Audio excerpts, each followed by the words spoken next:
Well, good Thursday morning. Hey, everyone. I'm Candace Scalese, and it is icy outside. We are here at the CBS 21 studio in Harrisburg, Pennsylvania, and we have experienced an ice storm overnight into this morning. And we have a lot of people tracking things really across the region. So we've got Andrew Klein, who has been up. I think he's on 2 hours of sleep. Yasmine, Cowan out in the field for us. We have Kennedy Miller tracking our traffic. And of course, we have Steve Knight telling us all about the weather. So our entire team has been working on this story since before 3 o'clock this morning. So we've been at this for a while now, Steve. And I think people are waking up now. They're looking out the door. They're seeing their cars covered in ice. So what's the deal? Where do we stand right now with this ice storm, and where are we going? Well, much better shape than we were even 2-3 hours ago, Candace. So a lot of spots now are either at that magic number of 32 degrees, if not a little bit higher. Even some spots getting as high as 34 here now at this hour. So all about the temperature now. We still do have a little bit of light rain, light freezing rain that is coming down out there at this hour. It is wrapping up here within the next hour or so from west to east. And it's just getting those temperatures up above the freezing mark. Not only will it make it easier for you just to walk to your car, but to also chip away some of that iced sleet that has encased all of the cars that are out there this morning. So with each passing minute, things are improving a little bit out there. Not only is precipitation tapering off, but temperatures slowly starting to rise. Yeah, which is great news because looking at the video that we just saw, it looks like snow, but it's not. It's like little ice pellets that have been falling all morning long. And it's really been tough on our roadways. You can see this video just scraping off the sidewalks. Our reporters have been out on the scene all morning. And then Kennedy has been in the traffic center. She was super busy during our morning newscast because there have been a ton of accidents. Makes sense, though. People are driving literally on ice. So, Kennedy, how are things right now? Because I know that there were a lot of accidents earlier this morning. Has anything been cleared up?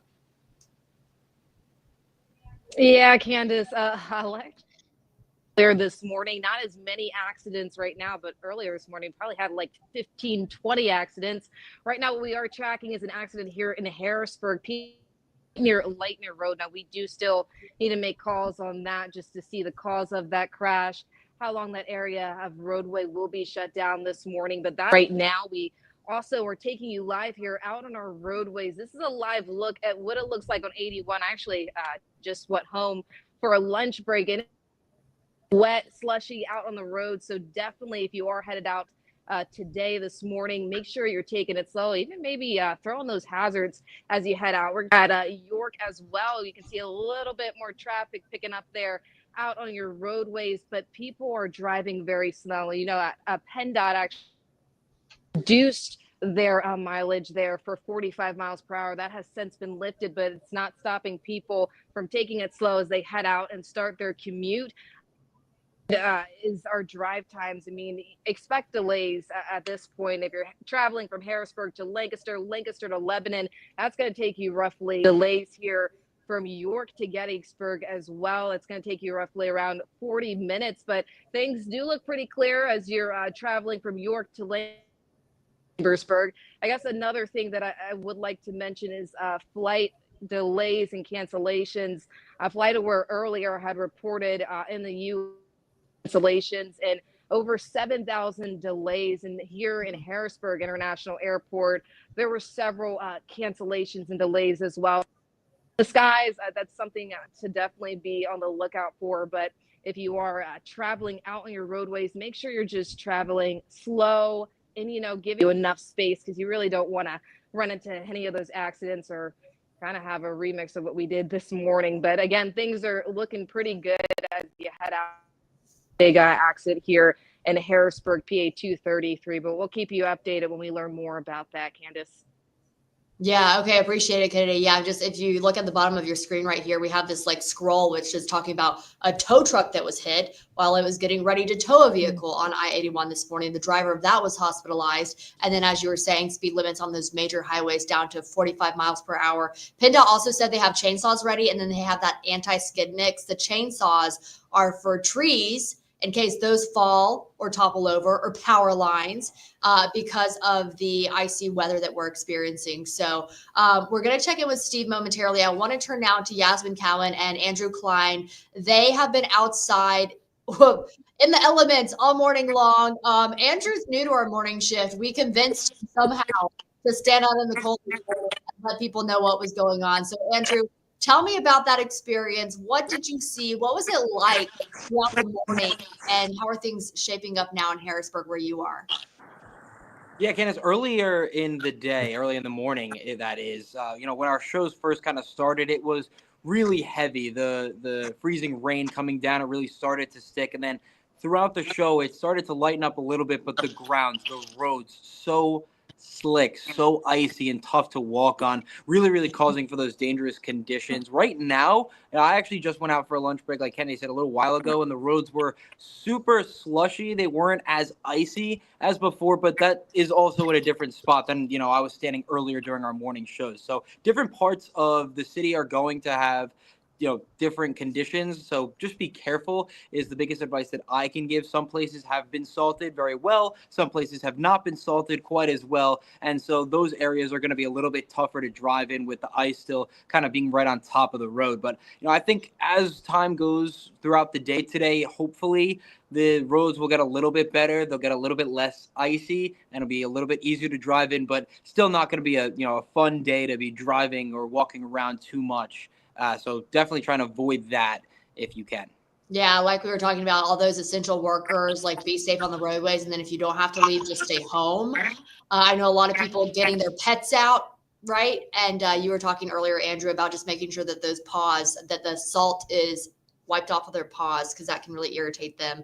Yasmine has also been out for us. She is kind of like our morning weather outside reporter. We're always sticking her the cold temperatures. So she's learned to bring hand warmers and all that stuff.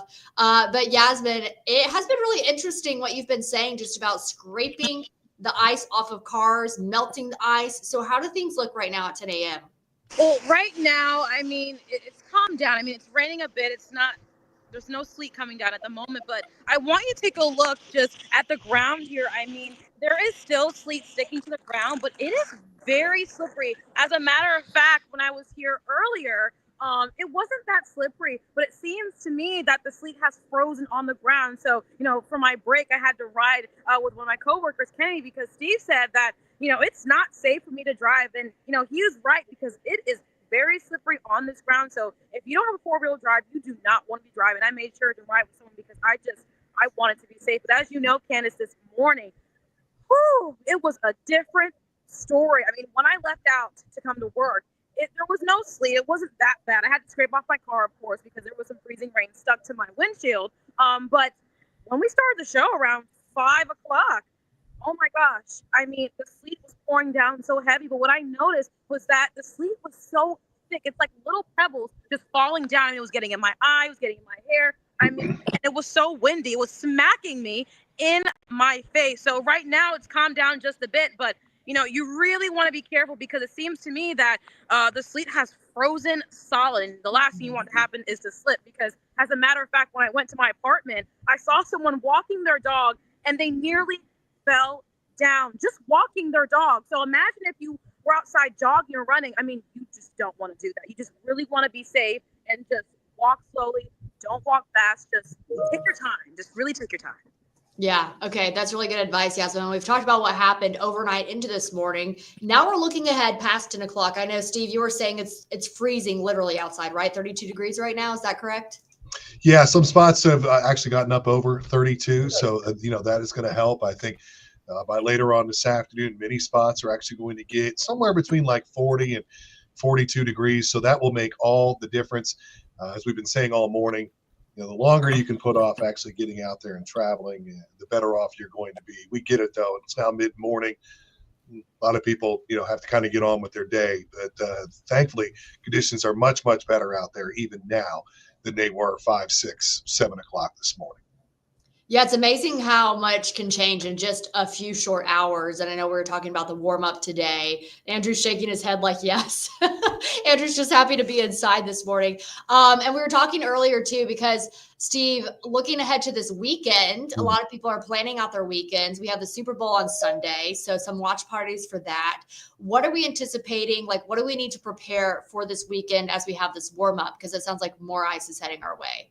Well, I guess I would put it this way, Candace. If you loved this morning, and how could you not? He said facetiously. Yeah. You're going to really love Saturday. Saturday, we're going to have a period of snow that's going to start around 4 or 5 o'clock in the afternoon, continuing till about 6 or 7. And then as warmer air aloft wedges in, just like we did this morning, we're going to see that snow change over to a wintry mix of sleet and freezing rain. And that's what we're going to have Saturday night, I think, probably until 3 or 4 o'clock in the morning, early Sunday morning. The good news for the weekend is this. So, look, planning out your weekend. If you need to run errands, get some things done before the Super Bowl. If you need to get out and get things done on Saturday, do it Saturday during the morning before about 1 o'clock in the afternoon. And then kind of go into shutdown mode and get home and get out of the weather. Sunday morning still going to be a little bit slippery first thing, but then temperatures on Sunday morning are actually going to warm to where they get into the, the upper 30s and eventually into the low 40s on Sunday afternoon. So we will clear things out in time for Super Bowl. If you have big plans, whether you're just, heading to a local establishment or, a neighbor's house, or you're hosting a Super Bowl party and you're concerned about people getting to and from Super Bowl events, it'll be just fine by Sunday evening. Okay, good to know. And I know that we were talking about just having your weather kit ready because we are not out of the woods yet when it comes to preparing for Saturday. I know you mentioned having your phone charged fully. I was just thinking about stuff to put in my car, like a blanket, a jacket, snacks, water, anything else you want people to know as we, get back on the road this afternoon and then prepare for another round starting Saturday night. Well, I think the biggest thing, and we stress this all the time, obviously folks should, but look, I'm as guilty as the next person, right? So do I always have, a 3-day supply of water on hand? No, I don't. However, have that severe weather plan in place in the event that you would lose power. And, don't forget that, this could happen, late Saturday night with ice coming down. People go to bed. Right? They wake up and there's still sleet and ice that's coming down, midnight, 1, 2 o'clock in the morning. You lose your power in the middle of the night. It's 29 degrees out. It's not going to warm up until Sunday afternoon. Have that plan in place in the event that you would lose power in your home. What you could potentially do to, do you have a backup plan? Do you have a neighbor that you could go to? Do you have check on your neighbors, check on your elderly neighbors as well. In case you would lose power, lose your heat. And we talked earlier about making sure your cell phone is charged before these big weather events, whether you're headed out in your car or whether you're just going to be at home. In that event, you would lose power. In the event that your car would stall out, car battery would die, you need to have that cell phone charged up. That's one thing that we've got that's different from 20 years ago, is that we still have the ability to reach people if we lose power via our cell phone as long as it's charged. Yeah, such a good point. And I was seeing on Facebook. So if you guys go to our CBS 21 Facebook page, we actually posted a question there asking, like, how did you prepare for this weather? What are you doing? One guy said he drew up some well water because if he loses power, he can't get the well water out, which I thought was a really good idea. Just have a bucket of water ready. And then someone else said they actually laid a tarp on their front porch or their back porch so that when their animals needed to go out and use the restroom or they needed to get out, they could just take the tarp up and then it wasn't as slippery. So I thought that was a great idea as well as we prepare for this next round of ice. And Candace, people jokingly refer to us here in central Pennsylvania. I'm a central PA native. People jokingly call us Pencil-tucky. That's the kind of ingenuity. That's the kind of thinking ahead. The tarp, right? So that you can get the animals out. We're not Pencil-tucky. We're smart folks here. We know how to deal with this stuff. Yeah, exactly. And I know that's what a lot of people are saying too. Like, listen, we've been through this before, but it's just good to have the reminders because, for me, I dripped my pipes last night because I already had some pipes burst when we had that week where we were freezing. So it's just a good reminder. Be like, oh yeah, charge my phone. Oh yeah, get that kit ready. It's just better to be prepared because the last thing you want is not to be prepared because that just is such a hassle. So, well, not to mention if you wind up needing any kind of an electrician or a plumber here, the rates go up over the weekend. Yeah. I know. So, yeah. So, First-hand experience with that. Yes. So now Yeah. I know, right? It's like you Yeah. make the mistake once and then you don't again. We are Mhm. going to keep tracking our roadways because we have had a lot of accidents out there. And like we mentioned earlier, like the PennDOT has decreased the speed to 45 miles per hour. And another thing is PennDOT was telling us earlier this week that they do not clear every single road. They clear the major ones. So be extra careful, even though Yasmine was telling us it's a little more slushy out there, right? Kennedy was saying that the conditions are better. We're still not completely in the clear. So just be extra careful when you're heading out the door and be safe out there. Anything else before we sign off and head to our meeting, Steve, that you want to mention? Just that things will, continue to improve here throughout the day. Most spots are going to top out around 40, 42 degrees. So, clearing a lot of this later on this afternoon will be a lot easier. Tomorrow, we've got some sun, highs once again around 40. So a lot of this will be just a distant memory. Getting geared up for Saturday, as we talked about, and then a little bit further down the road. Right now, it looks like we could see not a mix, potentially just some good old-fashioned snow on Tuesday into Wednesday of next week. So we'll be tracking that as well. Tom, Ed, myself, we always communicate back and forth, whether it's email or text. And we've been talking a lot this week saying, boy, this February is going to really keep us on our toes. It's looking like a very eventful month of wintry weather here. It has already, just 2025, I feel like, has shown up for the winter weather. We had 6 to 9 or 10 inches of snow in January, and here we are having an ice storm. Yeah, not to mention the cold snap that we had. We had 3 straight days, Candace, where we started out the day with temperatures down below zero. That is rare here in Central PA. Yeah, that's crazy. So bundle up. If you don't have your ice scraper, if you don't have your ice melt, if you don't have your gloves, get it all later this afternoon and tomorrow to prepare for this weekend. And of course, we're going to be talking about the Super Bowl II with the Eagles. We talked to some folks in New Orleans about that, so we'll be talking about that later on too. So that's all I've got, Steve. Unless you have anything else, I'm going to sign off and we'll get ready for our noon broadcast. Appreciate everybody tuning in. Thank you, guys. Have a good one. Thanks for joining us right here on YouTube. You can head to cbs21.com.